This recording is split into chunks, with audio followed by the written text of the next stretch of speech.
Welcome to Huddle Up. We're back for another episode. Camp is kicked off, and it's camp week. And with me today, Rob Clark as usual, and our guest today, Bob Potts, quarterback from 1977 and 1980, teammate of mine. And just welcome, Bob. Glad to have you.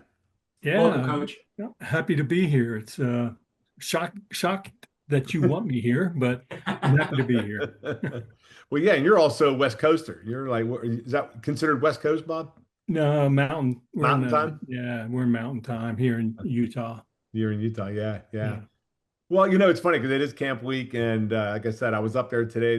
They look pretty crisp, at camp. What are your recollections of camp, Bob, from back when we played? I know it's a different kind of camp. Mac talked about it in his podcast, saying that not much hitting and all of that. What are some of your recollections? Yes. One of the first things I remember my freshman year, walk into practice. It was the first week of practice, and I could hear someone there in College Park had the radio playing, and Elvis had died.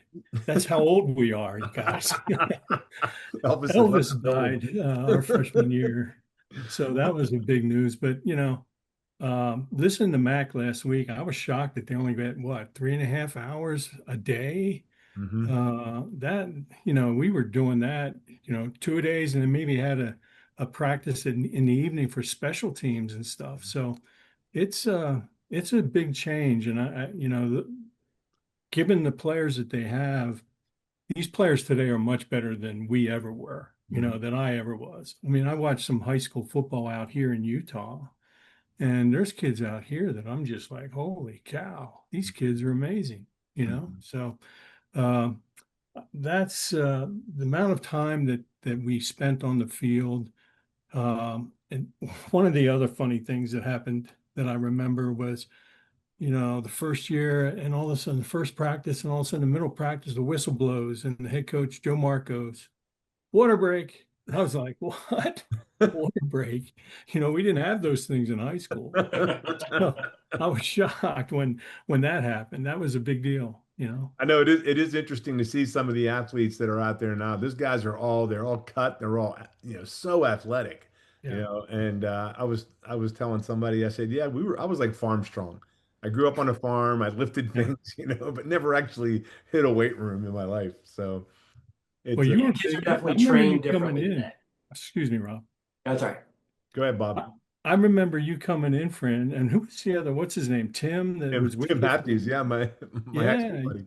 you could two big guys coming in there. I remember you when you came in. Yeah, Yeah, that's back when they used to pull all the Western PA guys in. There's a lot of that's right. Western PA guys back in There those days. were Yeah. there were, and some good players out there. Oh yeah. You know, Yeah. we were Hey, Coach, you fortunate were to have. from Western P, or I'm sorry, you were from Eastern PA. You're a Yes, Milton Hershey grad. right. How was that transition from being a high school player to the college level? And I have to ask, Coach, did you play for Bobby Geyer when you were at Milton Hershey? No, no. No, the previous I, staff. yeah, I played for Ken Snyder. Coming from Milton Hershey, it was an all boys school when I was there. You know, Hmm. and coming out of high school, I didn't have much going for me. I mean, I had one scholarship offer, and it was to VMI. Okay, and I went down there and visited, and I was horrified. Number one. Number two, I was I was with guys all my life from the time I was 7 years old till now. I'm coming out of high school, and I needed to see some ladies. You know what I mean? Good for So you. that was a big deal. But I was really impressed with Joe Mark and Jim Monis when they visited me in my school. That's what sold me on Shippensburg. Those two individuals. Joe was just a sincere, classy guy. Um, and I just said, man, this is where I want to go. And Jim Monis also, he made an impression on me as well. It was funny because when you're coming out of high school, you're the big man on campus. You think you're going to do all kinds of stuff, and like Coach Mack said last week, I got to Shippensburg, and there's Bobby Nelson, Yeah. transferred from University of Virginia, and Scott Knudsen, and they Hmm. had just won the state game, or tied the state game. They should have won it and went off the upright. Field goal went off the upright, but uh, I'm watching those guys throw it before our run, and I'm going, there's going to be a long time before I play here. These two guys can play, but I was impressed with the players that they had when I came in. Nice. Yeah, yeah. Now I will say, Bob, I looked up today. You threw for 1,000 yards the 2 seasons that you were the starting quarterback, and you were team captain your senior year. And Yeah. I know as a player, I was a younger guy back in those days, but you had a pretty good command of our team back in those days. I felt you were a pretty good leader and did a nice Yeah, job. I mean, I had some physical problems. I was hurt a lot. You Yeah, know, I hurt ankles all the time. And had to be carried off a lot, even my junior and senior year. And Ebby got a lot of playing time my senior year. I remember. Jock Peterson got a lot of playing time my junior year. But You still threw for 1,000 yards. yeah, yeah, and you know, I had a struggle there, and Rob, you can probably appreciate this. You have being a coach, I had a bad game against Lockhaven, and I got pulled, and they put Ebby in, and Ebby led us to the win. Okay, comeback win actually, and then the next week, Ebby started, and so when that happens, a senior captain can either be the worst thing on your team. He can be a cancer, or he can be someone that, hey, sucks it up. Let's get going with this regular season. Let's finish this thing strong. And Ebby struggled that next week Right. down at playing Randolph-Macon in the rain. And I don't I know. remember it well. Remember that? It was I it was an do. ugly day, and we were losing, I think, 9-0 at halftime, and that they switched back to me, and we ended up winning 31-9. It was a Yeah. big game. Oh, wow. But one of the things that impressed me about Vito in that game, okay, was he's so observant, and they had, Rob, you'd appreciate, they had their baseball field was half of the football field, right? And so in the one end zone, as you're going in, you had this infield, and it was all muddy. Hmm. Okay. And I look over at DeVito, and he's giving me the call timeout. So I tell the official timeout. So I walk over, and he says, "Here's what I want you to do. I want you to tell Zubia, Jeff Zubia, Hmm. remember? Oh Great yeah. receiver." Oh yeah. And he says, "I want you to tell him we're going to run 63X post, and I want Zubia to run around the outfield. Don't go onto the mud, because the DB is going to be slipping and sliding." And Zubia just ran around, and he was wide open. I mean, I could have thrown it left-handed to him. I mean, he was so wide open. And I just had to laugh. I mean, That's a that's great kind of that's a great story because I remember That is, and that's using your resources. right. that. Exactly. He was a sharp guy. He came up, just things like that I cracked you always up. I I always started thought Vito was laughing when I it always thought was Vito over. was very wily, like he was Yeah. cunning, he kind of knew how to play the game. He did. He did. He was, well, he played pro ball, up in Yep. Canada. So he was, Yeah. Yeah. he Yeah. was an interesting man. Tell you that. Well, you kind of covered my one question, which is some coaches that were influences to you, and you mentioned Mo. Yeah.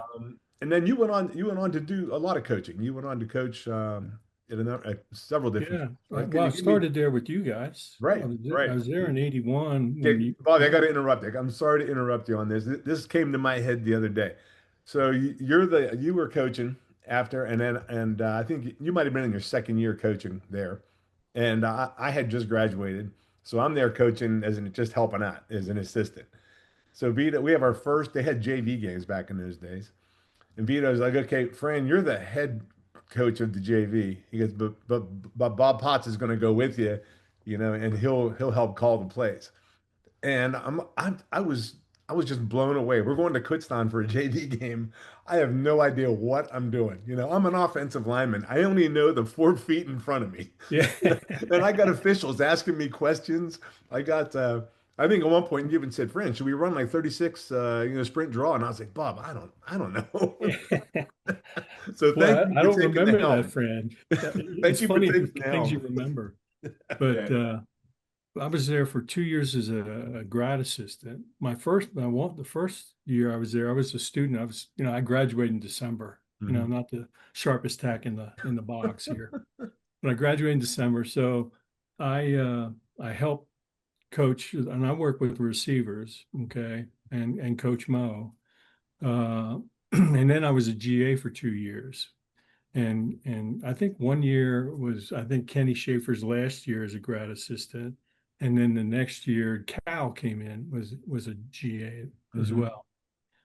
But then after that third year, I was talking to Coach Mo. I said, I want more. I want to learn more. I had this thirst for knowledge on offense, and he knew some guys from coaching camps, and he hooked me up with Dick Curl down at Rutgers. And I went to Rutgers as a grad assistant for 2 years. And then Dick Anderson hired me. He was the head coach and came from Penn State. Dick hired me to be liaison between the head coach and the athletic director. I was off the field. I Mhm. hated it. Okay. Yeah. I absolutely hated it.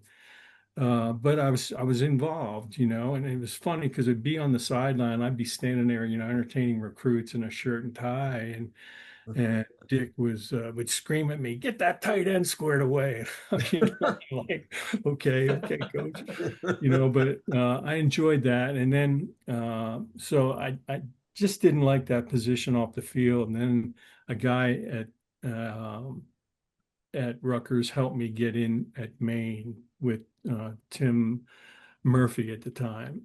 And so Jerry Peter Kuski, I don't know if you know that name, but the Yeah. Peter Kuski was a big name in Eastern Pennsylvania. And the dad worked for Sam Rutigliano up there at Cleveland Browns and all that stuff.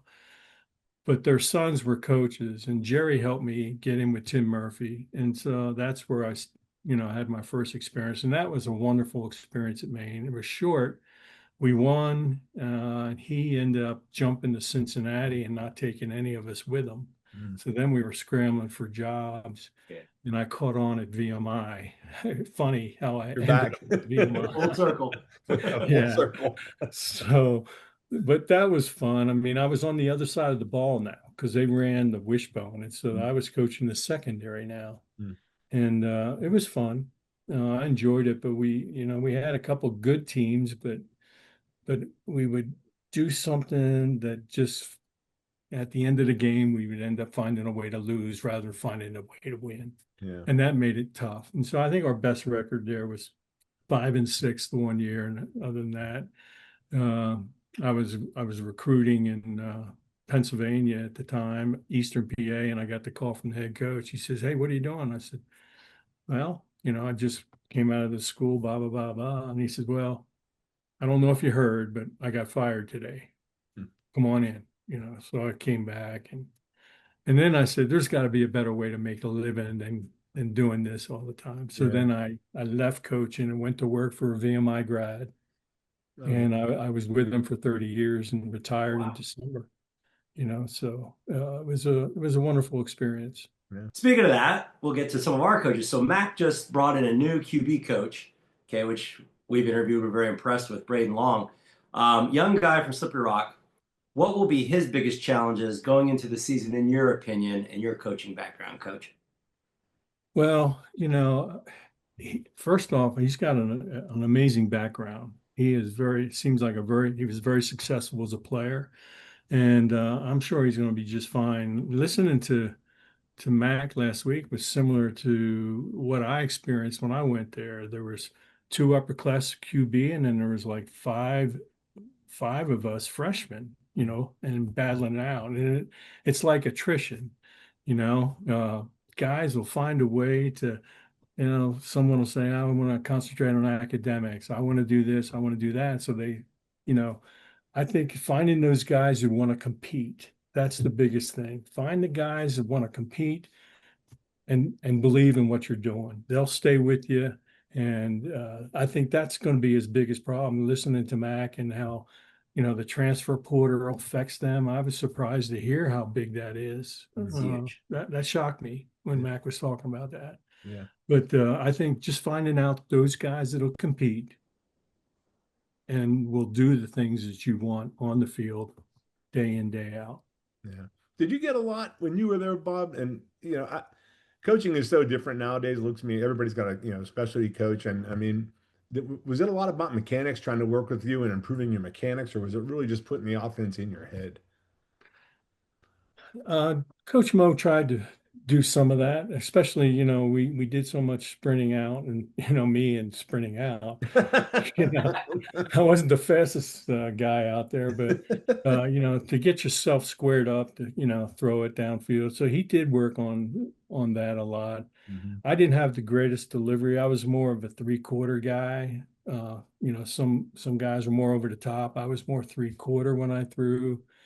But I could put some pepper on the ball. It would come at you. And in fact, Coach Mo kept telling me, we would run those delays, Yeah. okay? Yeah. And they All were big day. plays, but I Mhm. couldn't throw them because I'd throw them too hard and the guys would drop them or I'd overthrow them. And, trying to take something off, I'd overthrow it.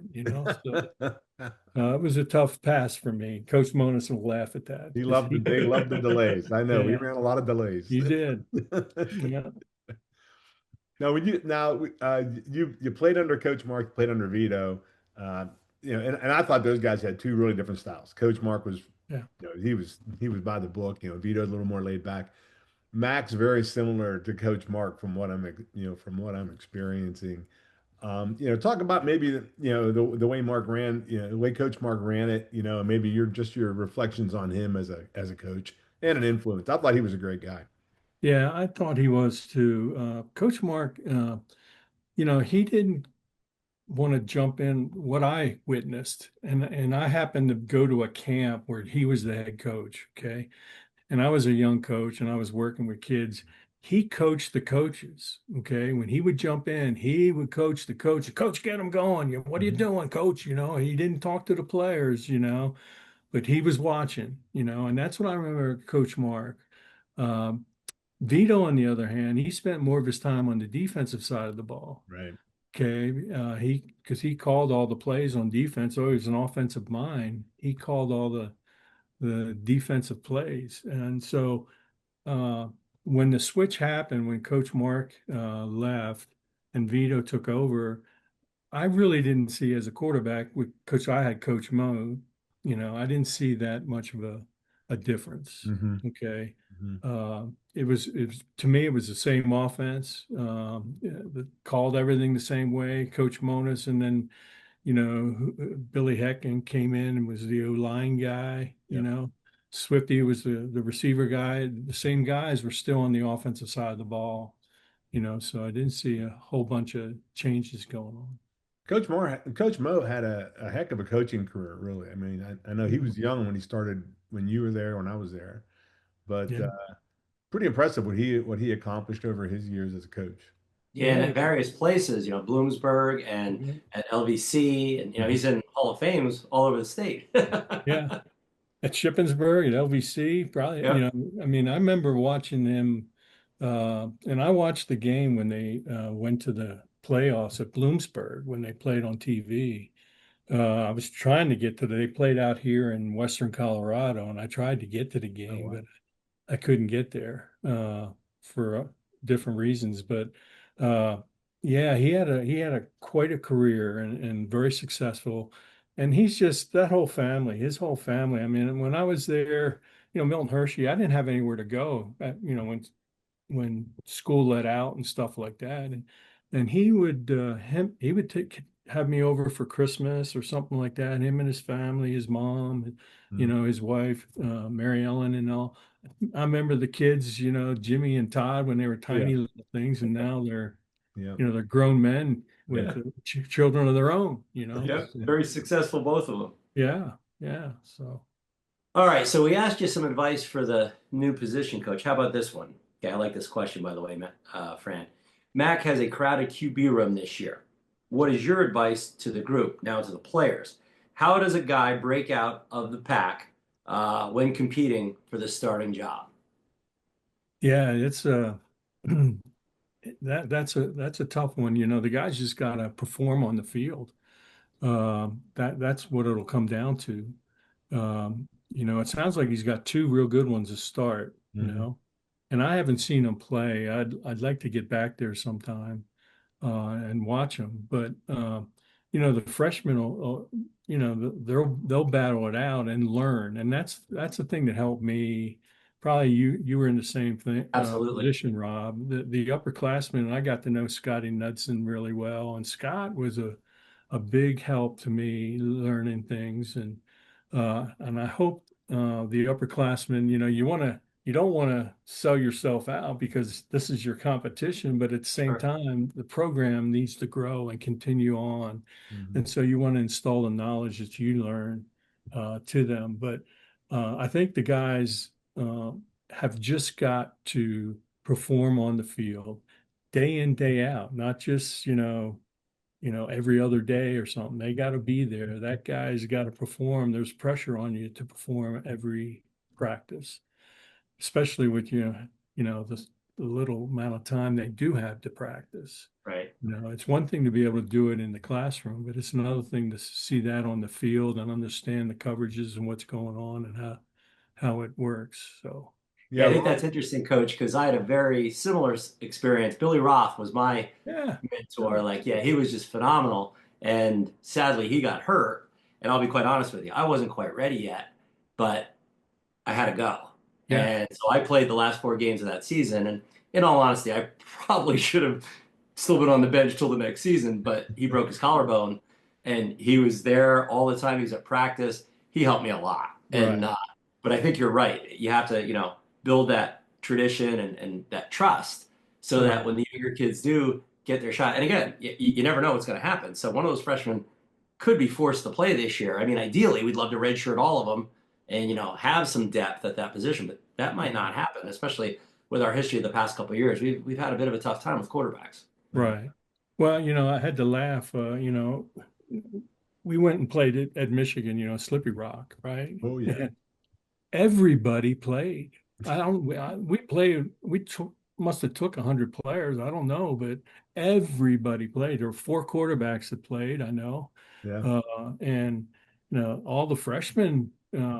Timmy was Ebersol was a freshman then, and Yeah. he played quite a bit. Yeah.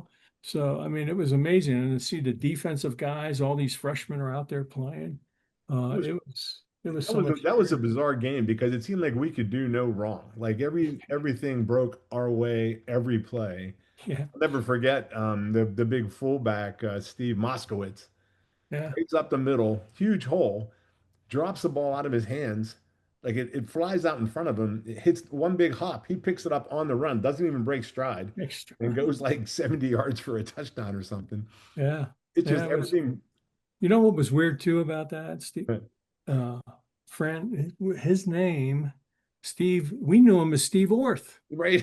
right? Exactly. Two He was names. Steve Orth, and all of a sudden they're calling him Steve Moskowitz, and we're like, "Who's That's Moskowitz?" right.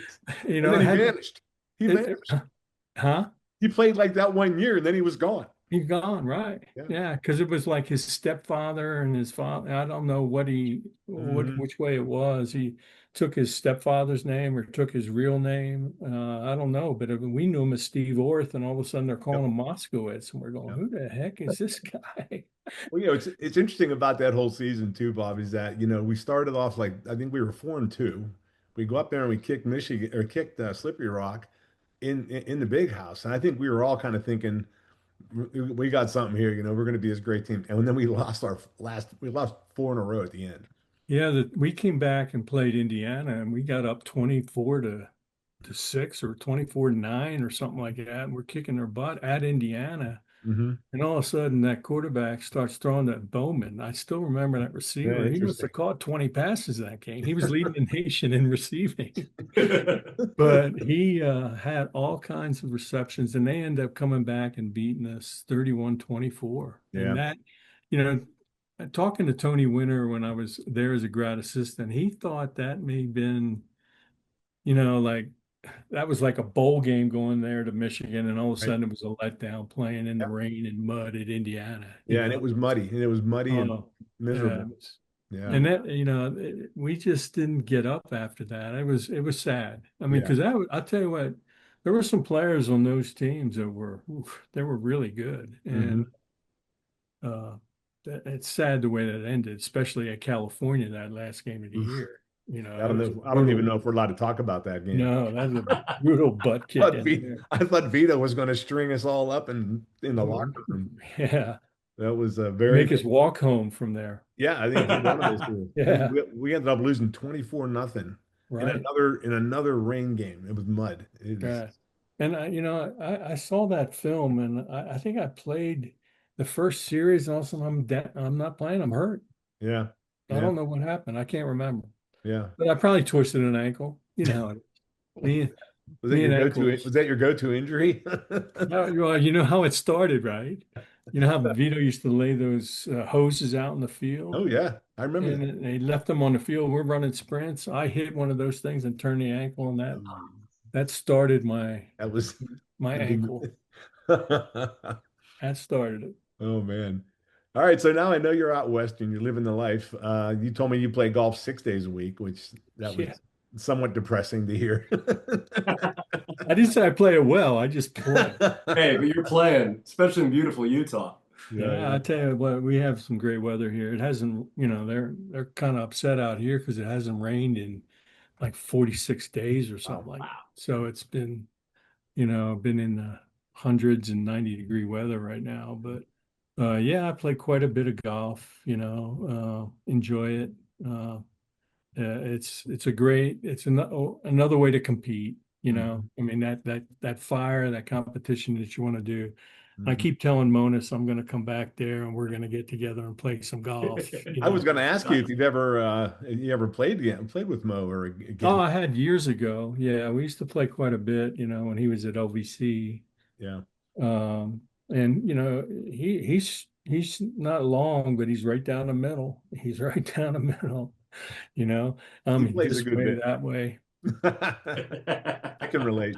Yeah, I definitely can relate. yeah. So anything else, Bob? Anything else you want to talk about or anything that's on your mind? I'm hoping you can get back maybe for a game. I know it's a challenge.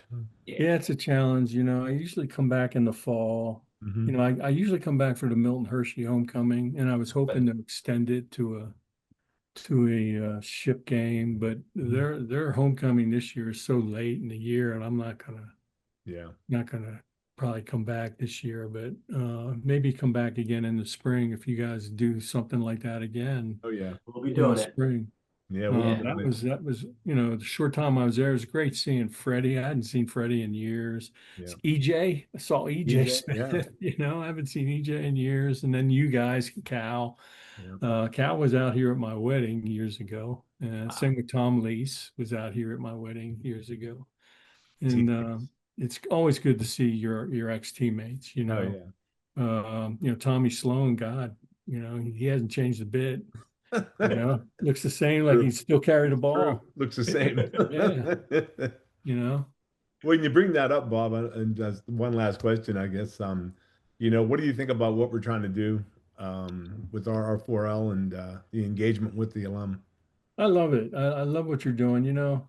One of the things I remember when I was at VMI, we went down and played Raleigh's alma mater, App State, right? Oh, okay. Appalachian State. And they had this club called IPTE. I pay 10 a year is what it was. And they had list of names. I mean, there must have been thousands of names in their program, right? Hmm. And, I don't know if there's something that we could do, something like that, where not necessarily 10 a year, maybe we make it 1,000 a year. Yeah. I don't know, get 40, 100 guys that donate $1,000 to help the program out. I'm in on that.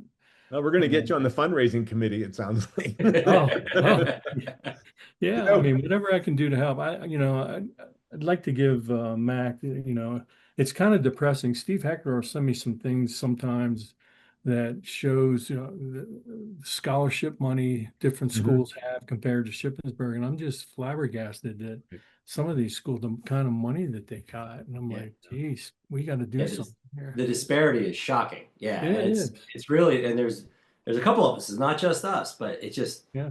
apples and oranges. Yeah. It's just not fair. Yeah. Right. And So, I mean, it is whatever we can do to help him, I'm all in on, anything else? Nothing. It's great seeing you guys, talking with you. I love what you're doing. I watch it every week. They come Yeah, in. glad to And hear. see some of these guys. I had to laugh. The one guy, the one quarterback you had on said, "Man, I couldn't." The guy transferred from Michigan State. I'm trying to remember who he was. Was It Uh, was but he was, Brian Gilbert. Brian yeah, yeah, Gilbert. Brian there you Gilbert. go. I couldn't do the running part of it. That was me too. I mean, that 12-minute, we used to do a 12-minute run and Oh, you had to do so many laps and hell, I failed it every time. You know, now I run sprints forever, but don't put me on a distance. I didn't make it to my senior year, and Monas used to work out with me every day in the summertime. to get you So ready. get me ready for it. I'll tell you, I Yeah, was up at camp today, and those guys ran nonstop. Mac did has they? those guys because they can't hit. He's up there barking out that we're gonna be in the best shape of anybody in the He conference. said that in your podcast. Yeah. Yeah, and He they don't that's stand great. still. Yeah, they don't stand still for 2 seconds. And then I was up there, it was hot. I was sweating. It was a pretty hot practice. They went through a whole practice and then they line up and they did about 10 suicides, 100 yards. I Oh, said, I was flashing back. oh, oh, I was like, yeah, that's enough for me. yeah. Thank God we don't have to do that anymore, right? Thank God. We're gonna go have a beer instead of Yeah. instead of Well, we could that. do it at our own pace. That's so Exactly. true, man. That is so true.